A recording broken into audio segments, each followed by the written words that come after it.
Muy buenos días, mis hermanos. Cuán grande es Él, qué glorioso y maravilloso, bellísimo. La verdad que no hay una página de la Biblia que nosotros abramos y podamos ver, gozar, deleitarnos de la grandeza de nuestro Dios. Llenarnos de gozo, versículo tras versículo, capítulo tras capítulo, libro tras libro, de la gloria de nuestro Dios. De cómo este Dios se acercó a su pueblo, un pueblo que había caído en desgracia, en pecado, que había sido separado por su propia decisión de compartir y gozarse de la presencia de Dios. Pero en su amor, en su misericordia, tuvo a bien acercarse Él a nosotros. Qué maravilla. Quisiera invitarlos a orar en esta mañana antes de comenzar nuestra lectura. Amado Dios y Padre nuestro, Señor, qué gran privilegio, qué enorme gozo que tenemos de estar aquí en esta mañana, Señor. Juntos como tu pueblo, como tus hijos, adorando tu nombre, Señor, reconociendo la gloria y la belleza de tu nombre. Gracias, Padre, porque es por tu misericordia que hoy podemos estar aquí reconociéndote y viéndote, que podemos tener nuestro corazón lleno de alegría, por comprender la grandeza de la salvación y el amor que has tenido para con nosotros. Guíanos, Padre, en esta mañana y ayúdanos, Señor, a deleitarnos en ti. Padre, que cada mañana, que cada día nuestro corazón se llene de gozo al poder contemplarte a ti, Señor. Gracias, Padre, por tu palabra, por tu espíritu que hace que esta palabra sea una verdad viva, que impacta nuestros corazones, nuestras vidas enteras, Señor, y nos mueve más y más hacia ti, Señor. Gracias, Padre, por tu amor, por tu misericordia y por Cristo Jesús, a quien has enviado para salvarnos, para rescatarnos, para redimirnos, por medio de quien hoy podemos venir a ti, Señor, por su lavamiento, por cómo Él nos ha rescatado, Señor. Gracias. Te damos las gracias por Cristo Jesús. Hermanos, hoy quisiera invitarlos a viajar un poquito hacia el Antiguo Testamento. Quisiera invitarles a abrir sus Biblias en el libro de Segunda de Reyes. Vamos a estar reflexionando en una historia en ese libro en esta mañana.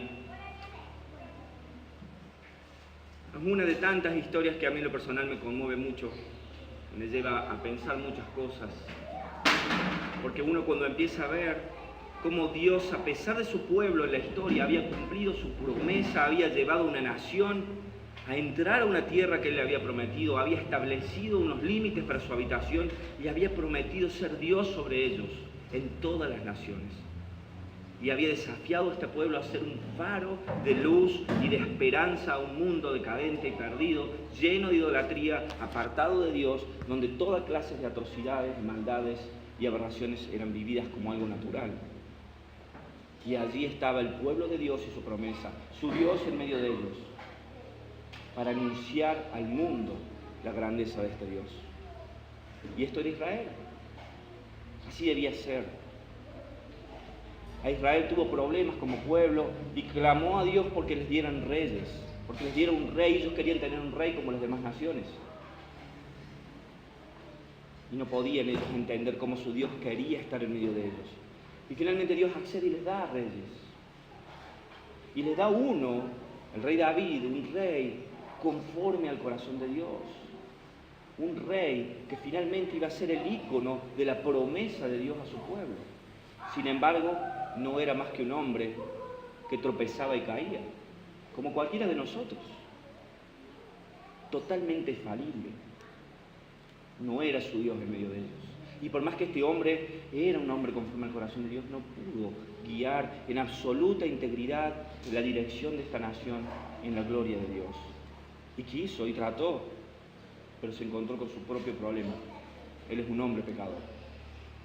Y la historia sigue, David muere, sigue su hijo Salomón, él llega al reinado y vive la misma experiencia de fracaso y de deleitarse en un momento en la grandeza de su Dios y gozarse, y tropezar en la naturaleza del hombre pecadora y el orgullo y la vanidad de su corazón y caer. Y después de él viene su hijo Roboam, y Roboam hace un desastre y divide el reino en dos por su propio orgullo increíble que él tenía, y se apartó de Dios. Y la nación se dividió. en dos reinos, el reino del norte, el reino del sur, Israel al norte, con una nueva capital, un nuevo santuario, un nuevo lugar para culto, y el sur, Judá, con parte de Benjamín, que se quedan en Jerusalén tratando de preservar lo que quedaba de esta promesa de un pueblo guiado por su Dios. Pero la historia muestra que en el reino del norte, mientras duraron todos sus reyes, no hubo un solo rey capaz de llevar el pueblo de las 10 tribus que estaban en el norte a Dios, sino que por el contrario, todos estos pueblos, todos estos reyes, uno tras otro, hizo lo malo delante de los ojos del Señor, llevando al pueblo al pecado, a la idolatría y alejándolos más y más de Dios. Y Dios todo el tiempo tratando de acercarse a este pueblo, llamándolos de nuevo al arrepentimiento por medio de sus profetas, que se volvieran de su pecado, de la idolatría, que se acercaran a Dios para recibir de Él las promesas. Él quería ser su Dios, pero ellos no querían que Él fuera su Dios.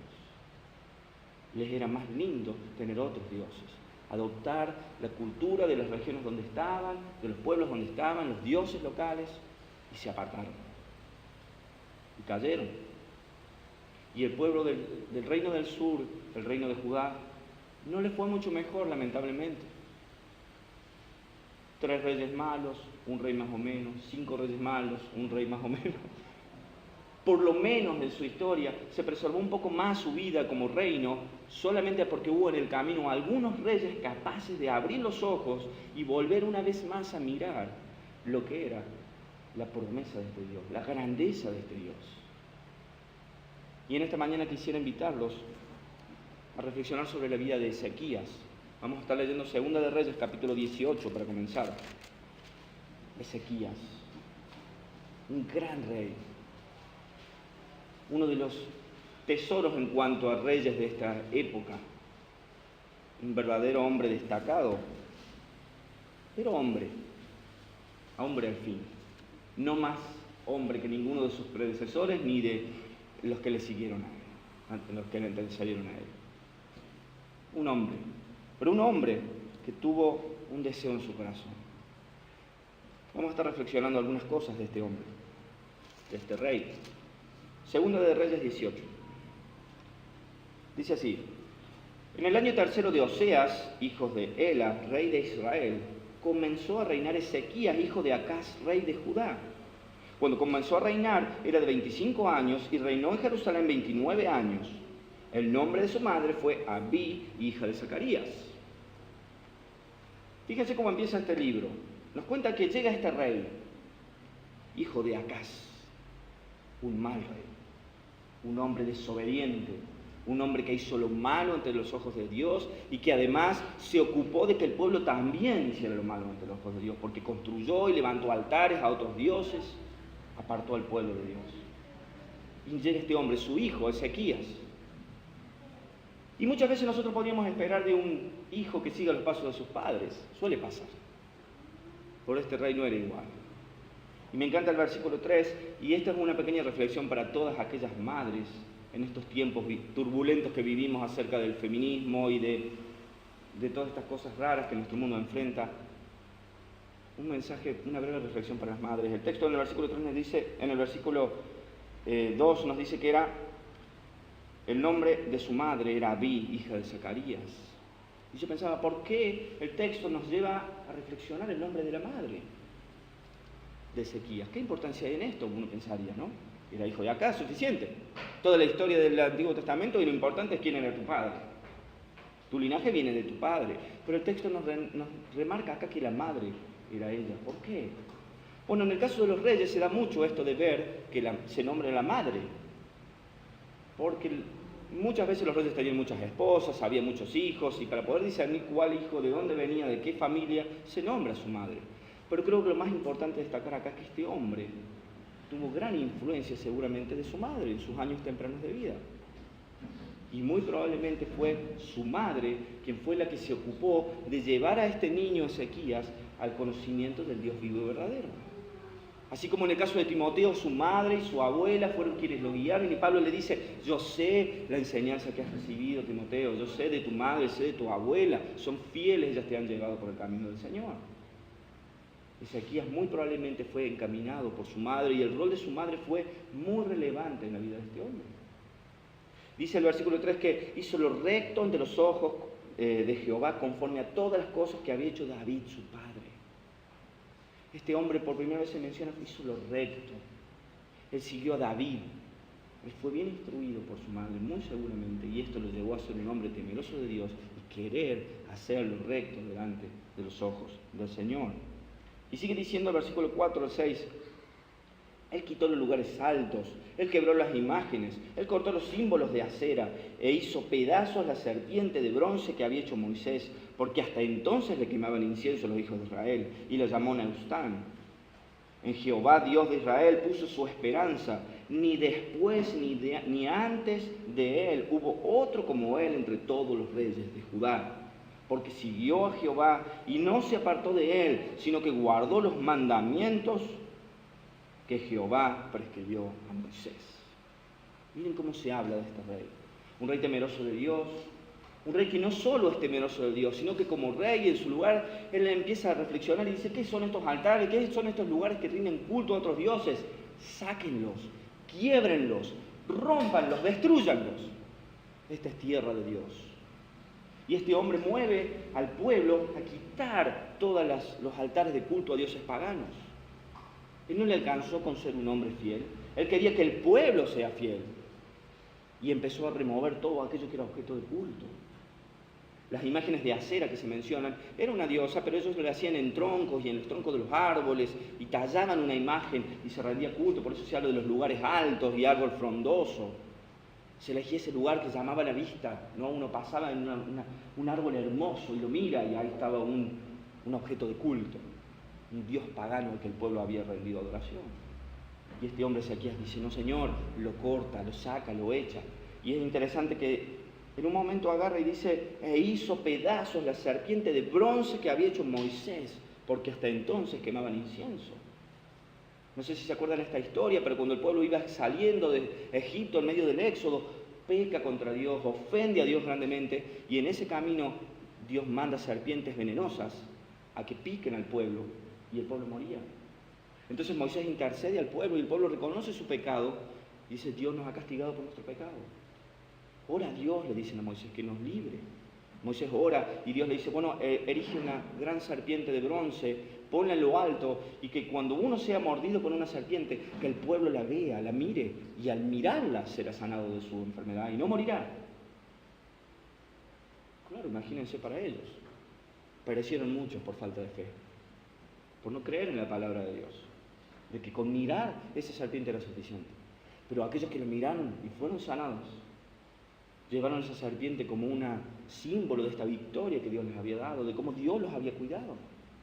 Sin embargo, en el paso de los años, la misma imagen se volvió un objeto de culto. Y luego Dios ya no está adorando a Dios por cómo los libró a través de esta imagen, sino que ahora le rinden culto a la serpiente. ¿Y con qué facilidad el pueblo de Dios empieza a rendir culto a cosas que Dios mismo ha usado?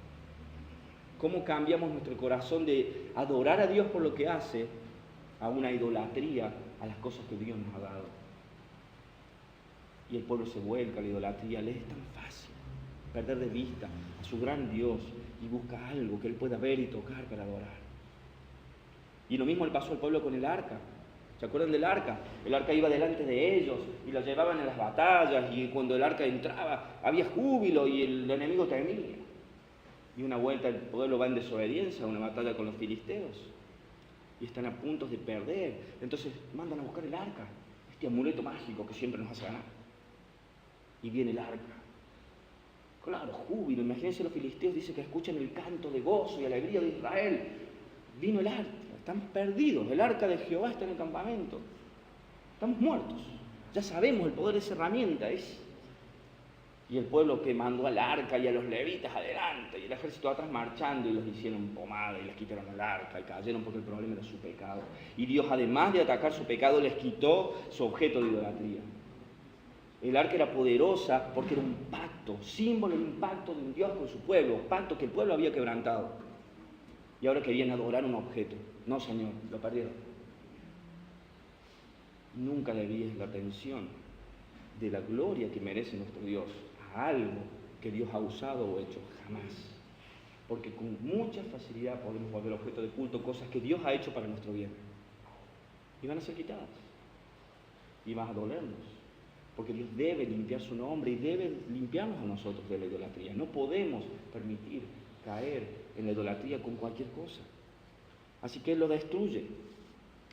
Versículos 7 y 8 dice: y Jehová estaba con él, y a donde quiera que salía prosperaba. Él se rebeló contra el rey de Asiria y no le sirvió. Hirió también a los filisteos hasta Gaza y sus fronteras, desde las torres de las atalayas hasta las ciudades fortificadas. ¿Qué está pasando?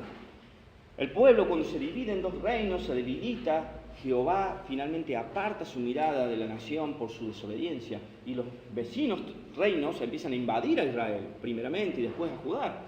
El pueblo era débil, dividido, sin un Dios que lo guardara. Entonces el rey de Asiria empieza a invadir desde el norte, bajando hacia el sur, pasando por toda la tierra que pertenecía a las 10 tribus del norte al reino de Israel, y baja y la sitia. Y lo que hace el rey es mandar órdenes a que estos reyes, que en este caso era el rey de Israel y después el rey de Judá, se sometieran, se arrodillaran delante de este rey de Asiria, le pagaran tributo, y él les permitía mantenerse en los tronos como súbditos de él. Entonces los dos reinos tenían que tributar al rey de Asiria para que no los destruyeran. Así como cuando estaba el Imperio Romano en la época de Jesús.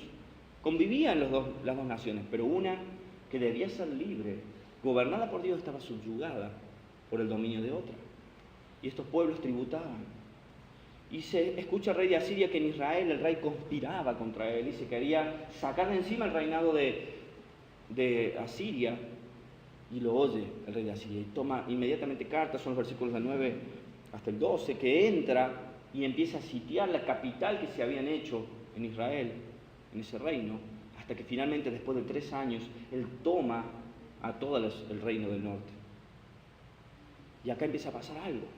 Este rey Ezequías, temeroso de Dios, él sabe que se ha rebelado contra Asiria. Él ha decidido no pagar más tributo. Somos un pueblo libre y nuestro gobierno es de Dios. Somos una nación que Él ha prometido. Yo no pago tributo, no lo hago más. Pero Él empieza a escuchar que este rey empieza a bajar del norte y que ha tomado el reino de Israel. ¿Qué está pasando? Se nos viene la noche. Eso fue lo que Él pensó. Un reino nos cae encima, un rey enojado. ¿Qué hacer? ¿Qué hacer? Versículos 13 y 14, dice: a los 14 años del rey Ezequías subió Senaquerib, rey de Asiria, contra todas las ciudades fortificadas de Judá y las tomó. Entonces Ezequías, rey de Judá, envió a decir al rey de Asiria, que estaba en Laquis: yo he pecado, apártete de mí y haré todo lo que me impongas. Y el rey de Asiria impuso a Ezequías, rey de Judá, 300 talentos de plata y 30 talentos de oro. Miren lo que está pasando. Él oye que el rey ha bajado ya de Israel, entró al reino de él y empezó a atacar las ciudades fortificadas y a tomarlas. ¿Qué pasó con nuestra guarda de nuestro Dios? El enemigo está a la puerta, viene para acá. Y este rey Ezequías le empiezan a temblar las rodillas. Él sabe que no tiene cómo hacer frente a todo esto. Él era un hombre que había dispuesto su corazón y había hecho pacto, dice allá en el libro de Crónicas, con Dios para servirle.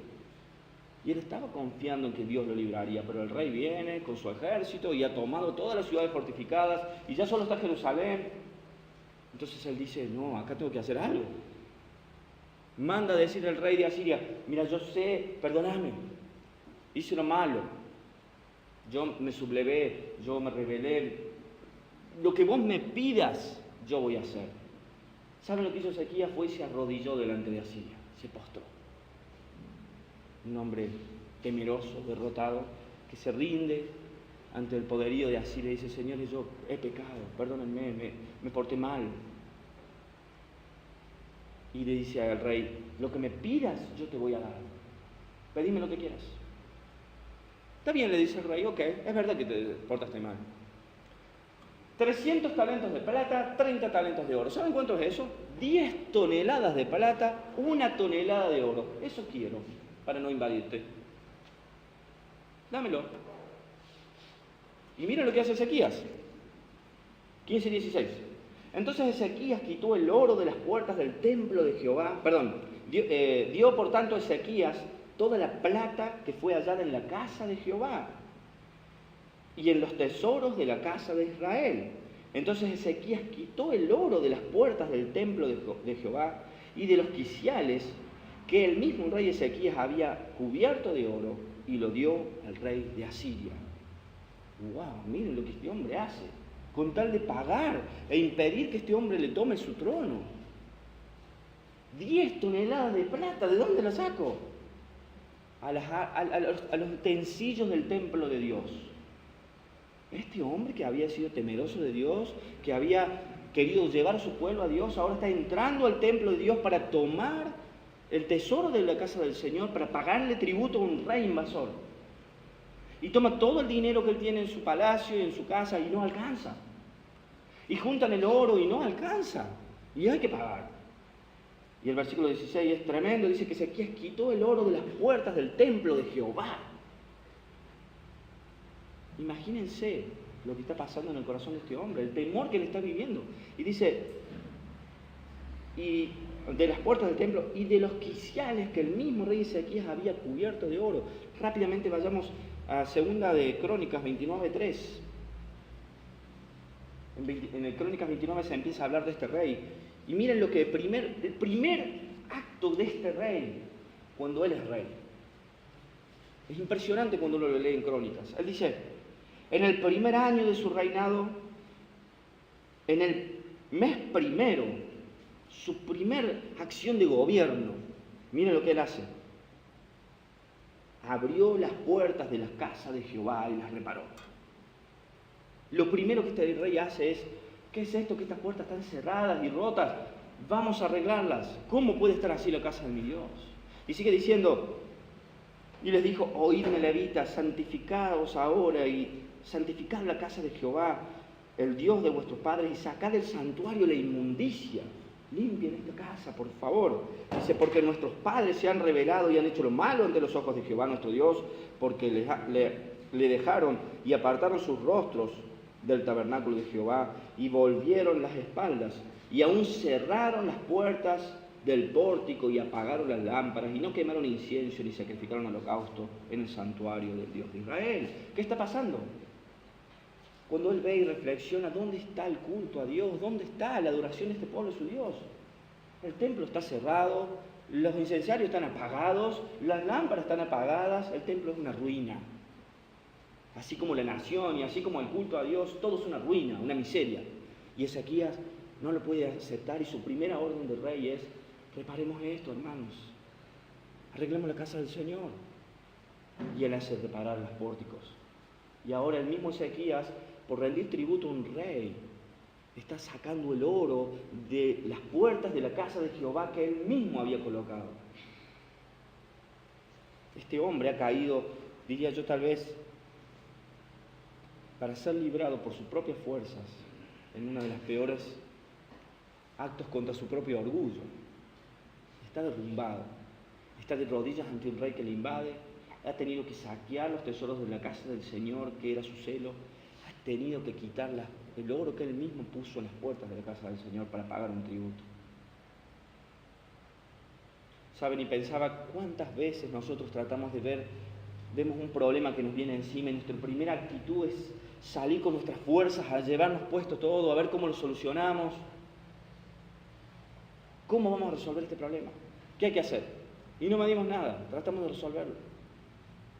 Salimos con fuerza de hombre a hacer frente a problemas que son más grandes que nosotros. Y creemos que está bien. Solo tratamos de arreglarlo rápido. Este rey, temeroso de Dios, está tratando de resolver un gran problema por sus propias fuerzas. 19, vamos a ir leyendo rápidamente. Y les dijo, lo que hace, dice que después el rey de Asiria envió contra el rey Ezequías a 3 personas, 3 cargos militares, con un gran ejército desde Laquis contra Jerusalén. El rey de Asiria recibe el pago, pero no se da la vuelta y se vuelve a su casa.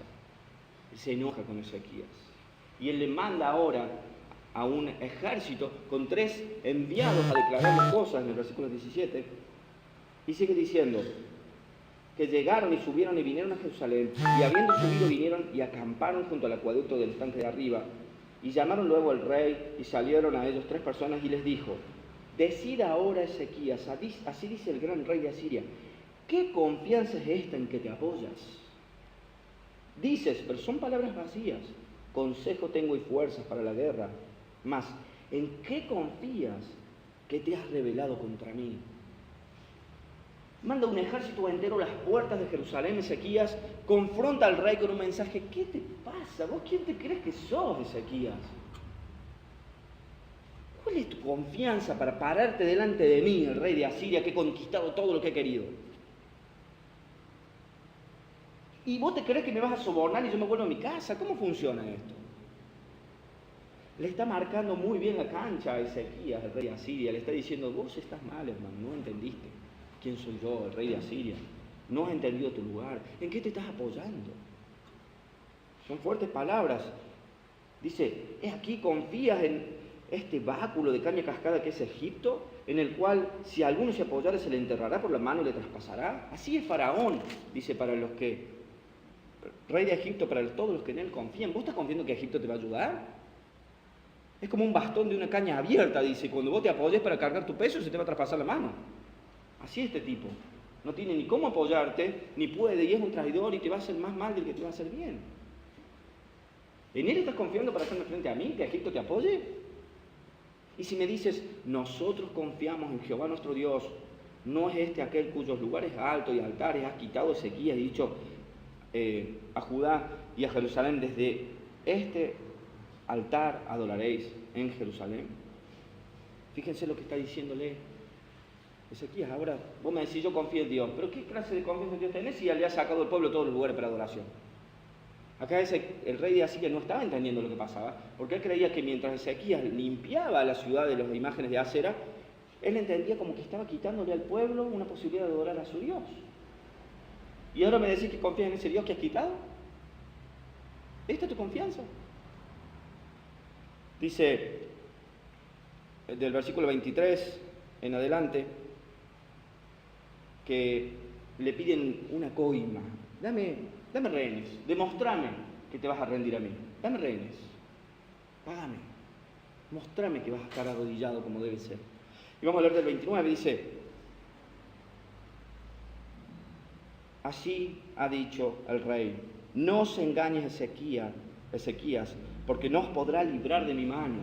Acá está a través de su enviado hablándole al pueblo de Israel, que está en la muralla viendo un ejército acampando a su alrededor. Está el pueblo mirando, escuchando, y manda a decir a este pueblo que no les engañe Ezequías diciéndole que él los va a poder librar de mi mano. Y no haga Ezequías confiar en Jehová, diciendo ciertamente nos librará Jehová, y esta ciudad no será entregada en mano del rey de Asiria. No escuchen Ezequías, porque así dice el rey de Asiria, haced conmigo paz, salid a mí y como cada uno en su vid y su higuera, y beba cada uno de las aguas de su pozo. Lo que está haciendo el rey en este punto es tratar de tentar al pueblo a traicionar a Dios, traicionar a Ezequías e irse en paz. Le está ofreciendo un trato, una tregua. Les está ofreciendo rendirse ante su Dios, claudicar en su fe. Yo les puedo dar paz, no crean en Él. El único que puede traer paz en esta ciudad soy yo. No confíen en Ezequías, no confíen en ese Dios. Es lo que le está diciendo el rey de Asiria, no hay quien ha podido librar de mi mano. Y ellos son tentados a fallar. Todo el pueblo es tentado a fallar. Ezequías es tentado a fallar. Hay una tregua adelante, un pacto con este hombre. Pero dice que mientras ellos hablaban al pueblo, el pueblo callaba y no respondía porque había dado Ezequías la orden de que no le respondieran. Y el pueblo escucha lo que está pasando. Y miren cómo dice el versículo 33 en adelante, dice, ¿acaso alguno de los dioses de las naciones ha librado a su tierra de la mano del rey de Asiria? ¿En qué están confiando? Piénsenlo bien, ¿eh? ¿En quién van a confiar? ¿Ha podido algún dios librar de mi mano? Miren dónde estoy, a la puerta de su ciudad.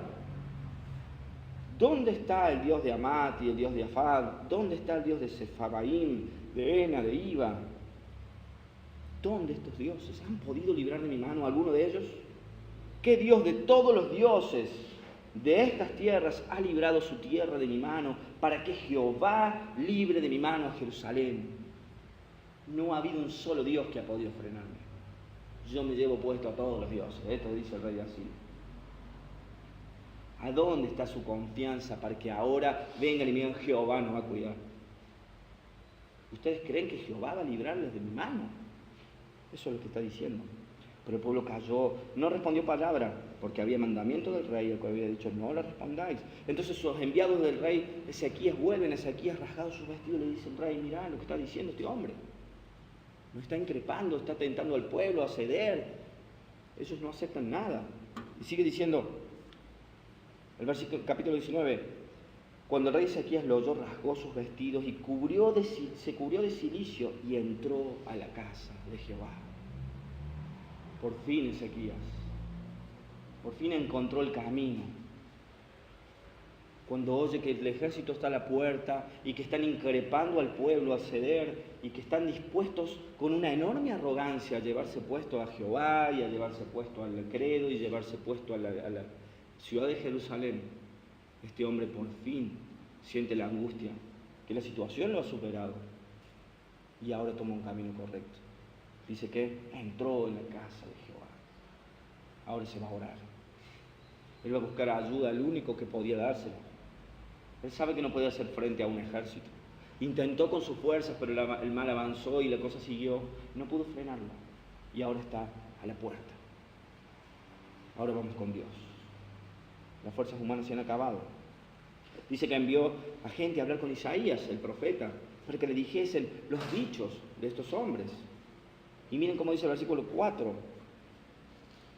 Quizás oirá Jehová, tu Dios, todas las palabras del Rabsaces, a quien el rey de los asirios, su señor, ha enviado para blasfemar al Dios viviente y para vituperar con palabras las cuales Jehová, tu Dios, ha oído. Por tanto, eleva oración por el remanente que aún queda. Ezequías le dice a Isaías, por favor, ora a tu Dios. Pero si Ezequías era un hombre que había hecho un pacto con Dios, que había dispuesto su corazón al servicio a Dios. Si ustedes tienen la oportunidad de leer en el libro de Crónicas 29 hasta el 33, 34, habla la vida de Ezequías. De 4 capítulos, 3 y medio hablan del esfuerzo de Ezequías por restaurar el culto a Jehová. Él fue quien reedificó el templo, él fue quien reconstruyó el orden sacerdotal, purificó a los levitas, restableció el culto, hizo pasar voz para que todo el pueblo viniera de nuevo a celebrar la Pascua del Señor, a un pueblo que estaba dividido. Tal era su celo por el Señor. Pero ahora le está diciendo Isaías, órale a tu Dios. Parece que a mí no me escucha. ¿Qué estaría sintiendo Ezequías? Es como si él percibiera, sí, es mi Dios, pero está tan lejos de mí. ¿Vos sos profeta? A vos te va a ir más. Hermanos, ¿cuántas veces al enfrentar una situación difícil en nuestra vida, creemos que hay personas a las que Dios puede oír más?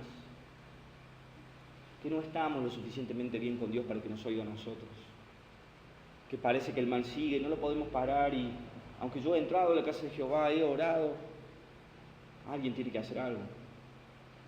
Y está bueno que pidamos al pueblo de Dios que ore por nosotros, y está bueno que hablemos con nuestros pastores. Pero Dios busca una relación con nosotros.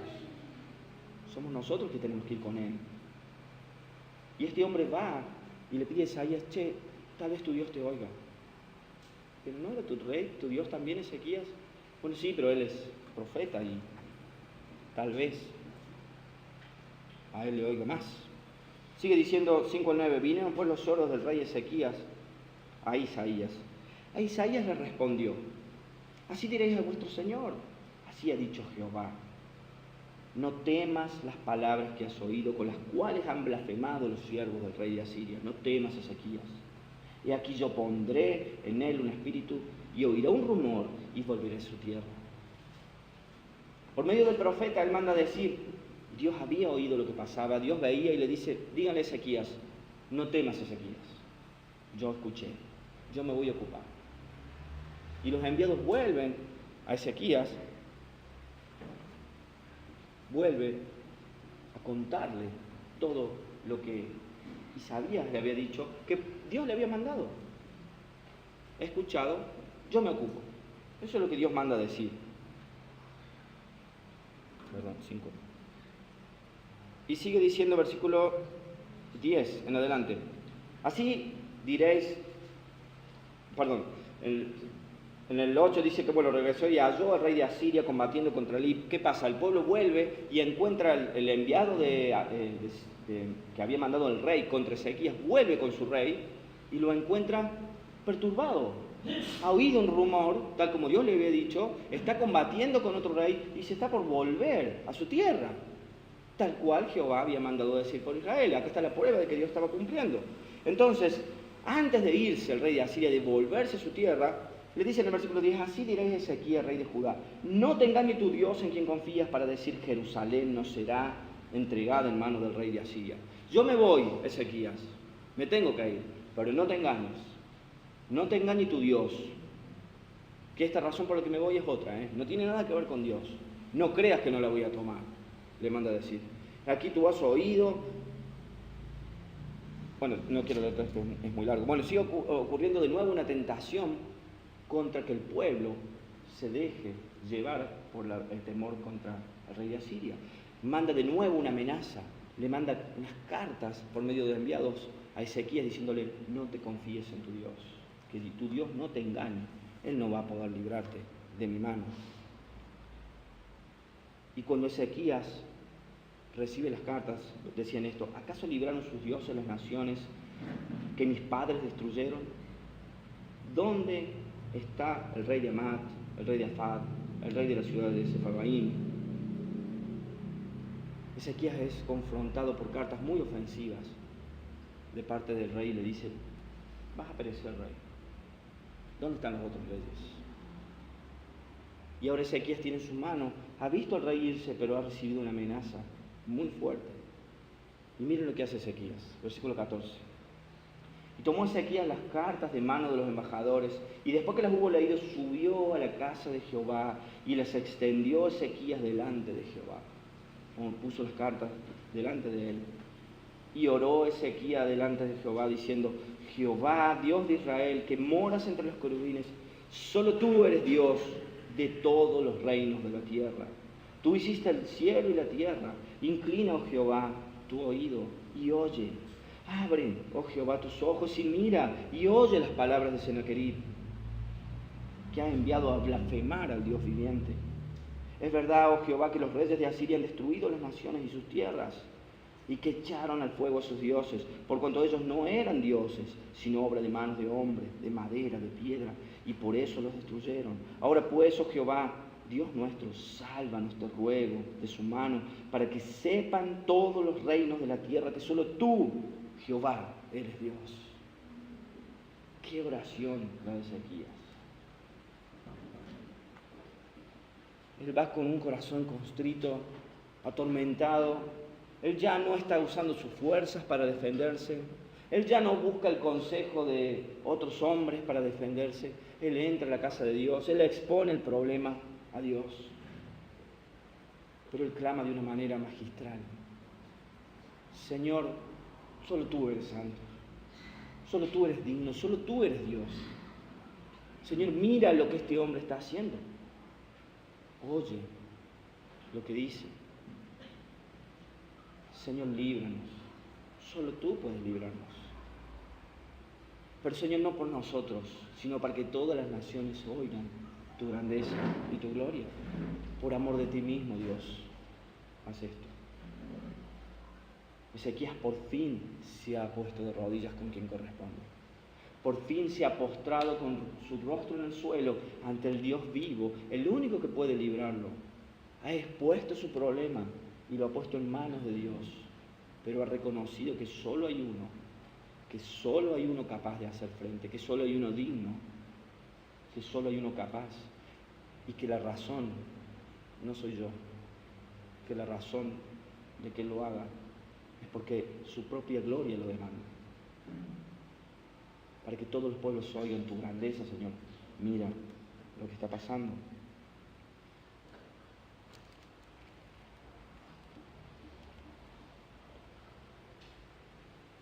Dice, porque solo tú, Jehová, eres Dios. Y finalmente, lo que termina pasando es que Dios escucha esta oración y manda gente, Isaías, directamente a buscar a Ezequías y decirle, esto te manda Dios a decir. Yo escuché cómo ese hombre habló de mí. Escuché cómo ese hombre ha querido hacer frente al Santo de Israel. Escuché su orgullo. Escuché su vanidad. Yo escuché y yo voy a hacer, le dice Dios a él. Y manda una hermosa respuesta, versículos 20 al 31. Dios le da una hermosa respuesta acerca de todo lo que él haría y la razón por la que él haría. No por Ezequías, no por el pueblo, por él mismo. Dios cuidaría su testimonio, Dios cuidaría su pacto en Israel.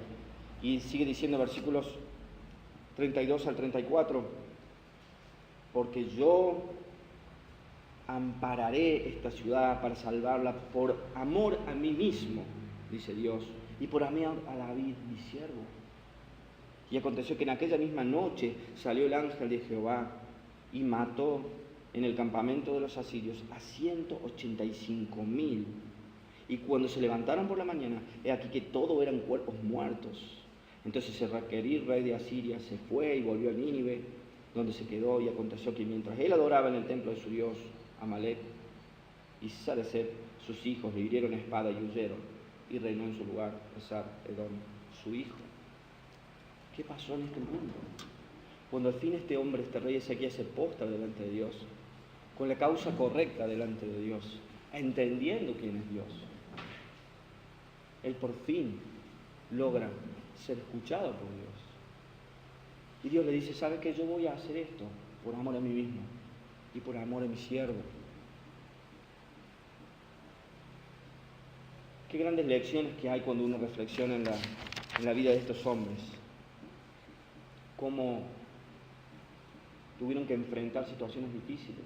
Historias de reinos que hoy están lejos, que han quedado en la memoria, en los libros. Pero saben, cuando uno piensa en estas cosas, hay mucha aplicación. Y yo me preguntaba, cuando tenés un problema, cuando sentís que la situación se te viene encima y no podés pararla, ¿no es tu primera reacción hacerle frente como un hombre, con tus fuerzas humanas, pensar caminos, decisiones, opciones? Es nuestra naturaleza querer resolverlo por nosotros mismos inmediatamente. Empezás a buscar confianza en otros que te ayuden a hacer frente al problema. O finalmente pudiste ir y postrarte delante de Dios, llevar este problema a Él, extenderlo delante de su atrio, que Él lo vea, que Él lo conozca, rendírselo a Él y confiar en su grandeza, en su misericordia, en sus promesas, en que Él es digno de cumplirlas por amor a sí mismo. Venir delante de Él y rendir a Él nuestra vida entera, los problemas que nos toca hacer frente. Saben, hoy podemos mirar estas historias y sabemos que no nos toca hacer frente a ejércitos invasores y estas situaciones que ya han quedado muy atrás. Pero hoy cada uno de nosotros tiene que enfrentar luchas muy fuertes con un enemigo muy poderoso que acampa ahí nomás, a un paso de donde estamos. Aquel enemigo que es el enemigo de nuestras almas, que permanentemente increpa contra Dios y te pregunta, ¿dónde está tu confianza? Vos que sos hijo de Dios, ¿dónde está tu confianza? ¿En tu fuerza? ¿En otros que te ayuden? ¿O has puesto tu confianza en Dios vivo? Y cuando parece que las situaciones te llevan puesto y que no las podés frenar, ahí viene esa palabra. ¿Dónde está tu confianza? Que no te engañe tu Dios, no va a poder conmigo. ¿Cuántas veces te pasó pensar que tu Dios no está ahí, no te está respondiendo, que los problemas se vienen y nadie los para? Y llega tu corazón mismo a dudar, ¿dónde está tu Dios? Pero Dios ha enviado uno que es más poderoso, así como envió en este momento un ángel que mató a los 185,000 soldados en una noche, uno solo. ¿Cómo es que tu Dios no puede librarte de mi mano? Un ángel del Señor en una noche exterminó un ejército entero de Asiria. Y se levantaron y aquí eran todos cuerpos muertos. Pero Dios ha enviado a defendernos a nosotros a alguien mucho mayor que un ángel. Él ha enviado a su propio Hijo, el cual ha dado su vida para redimirnos, para guardarnos, para cubrirnos, para custodiar nuestras almas, para preservarnos de ese enemigo de nuestras almas que está a la puerta, que se ha venido encima, que te susurra al oído. ¿A dónde está tu confianza? ¿Dónde la pusiste? ¿En Dios? ¿De verdad crees que Dios te va a librar de mi mano? Dios no se ocupa de esto. Y ahí estamos tentados como el pueblo a aflojar, a ceder, a caer en alguna tregua que nos lleve a blasfemar el nombre de Dios. No quiero pensar lo que habrá sentido al final de esta historia Ezequías de haber tenido él mismo que sacar el oro de esas puertas que él había restaurado, de haber pagado con plata de Dios una coima a un rey. ¿Cuánto tiempo habrá llorado por eso? No permitas que las situaciones de tu vida te lleven a blasfemar el nombre de Dios, a dudar, que ese susurro en el oído, en dónde está tu confianza, te haga perder el paso.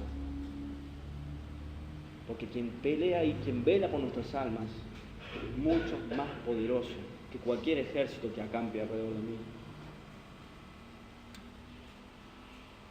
Me encanta allá en Romanos 8, 28, cuando Pablo está hablando de las grandezas de este Dios en quien él ha puesto su confianza, y él dice: y sabemos que a los que aman a Dios todas las cosas les ayudan a bien. Estos a los que conforme a sus propósitos son llamados. Porque los que antes conoció, predestinó para que fuesen hechos conforme a la imagen de su Hijo, para que él sea el primogénito entre muchos hermanos, y a los que predestinó a estos también llamó, y a los que llamó a estos también justificó, y a los que justificó a estos también glorificó. Esto Dios ha hecho por sus hijos, por sus escogidos. Él los cuida. Y dice: ¿qué pues diremos a esto? Si Dios es por nosotros, ¿quién contra nosotros? Hermanos, si es Dios el que pelea dentro de esta ciudad, no va a haber una flecha que la pueda penetrar. Y aunque haya 200.000 alrededor tratando de derribarla, no van a poder penetrar, porque es Dios quien la guarda. Si Dios es por nosotros, ¿quién contra nosotros, hermanos? El que no escatimó ni su propio Hijo, sino que lo entregó por todos nosotros, ¿cómo no nos dará también con él todas las cosas? Aquel que estuvo dispuesto a pagar tal precio por nuestras almas, para que pongamos en él nuestra confianza, ¿cómo no nos dará también todas las cosas? ¿Quién acusará a los escogidos de Dios? Si Dios es el que justifica. ¿Quién es el que condena? Si Cristo es el que murió, más aún el que también resucitó y el que además está a la diestra y que también intercede por nosotros. Él es nuestra guarda y nuestra fortaleza ante cualquier embestida del enemigo de nuestra vida. ¿Dónde está tu confianza? ¿Quién nos separará del amor de Cristo? ¿Quién, hermanos? ¿Tribulación o angustia, persecución o hambre, desnudez, peligro o espada? Antes, en todas estas cosas somos más que vencedores por medio de aquel que nos amó, por lo cual estoy seguro de que ni la muerte, ni la vida, ni ángeles, ni principados, ni potestades, ni lo presente, ni lo porvenir, ni lo alto, ni lo profundo, ni ninguna otra cosa creada nos separará del amor de Dios que es en Cristo Jesús. ¿Dónde está tu confianza? Hermano, yo quiero invitarte en esta noche, en esta tarde, mañana, perdón, tengo los días corridos, en esta mañana, a que reflexiones en dónde estás poniendo tu confianza. Porque como cristiano, los problemas vienen. Y nuestra naturaleza humana es tratar de resolverlos por nuestras fuerzas. No pongas la confianza en vos mismo, no pongas la confianza en los demás, vos pones la confianza en Dios. Y si aún no has aprendido, no sabes, no has puesto tu confianza en Cristo para hacer frente a los problemas de la vida, hay un enemigo muy poderoso que está golpeando y que se viene encima. No vas a poder hacer frente con fuerzas de hombres. Si no pones tu confianza en Jesús, vas a caer, como todos estos reinos. Hay un solo Dios vivo y verdadero, el único Dios que es capaz de librar nuestras almas del enemigo. En Él debemos poner nuestra confianza. Oramos. Bendito Dios y Padre, Señor, queremos darte gracias por esta historia, por estos relatos, Señor, de grandes dificultades que hombres y mujeres han tenido que enfrentar en la historia, y cómo podemos ver en ellos su debilidad, Señor, cómo caen al igual que nosotros. Somos débiles, Señor, no podemos sostenernos por nuestras fuerzas ante los embates del enemigo, Señor. Pero te damos gracias por la gracia y el amor y la paciencia que has tenido para con ellos y para con nosotros. Porque en nuestra debilidad, Señor, tú has venido a rescatarnos, a redimirnos. Tú has venido, Señor, a defendernos, a cuidarnos del enemigo de nuestras almas, Señor, que ha intentado hacernos caer de nuestra fe y de nuestra confianza en ti, Señor, que nos susurra, ¿dónde está tu confianza? Que no te engañe tu corazón en que Dios puede librarte, Señor. Nosotros sabemos que solo tú puedes librarnos del enemigo. Padre, abre nuestros ojos, Señor. Ayúdanos a ver y entender que solo tú eres digno, que solo tú eres Dios, Señor. Solo en ti hay salvación y hay liberación y hay esperanza. Padre, enséñanos a confiar y depender en ti, aunque parezca que todo es negro, que todo es muerte, que todo es un ejército acampando a nuestro alrededor, Señor. Que podamos poner nuestra confianza en ti. En el nombre de Jesús. Amén.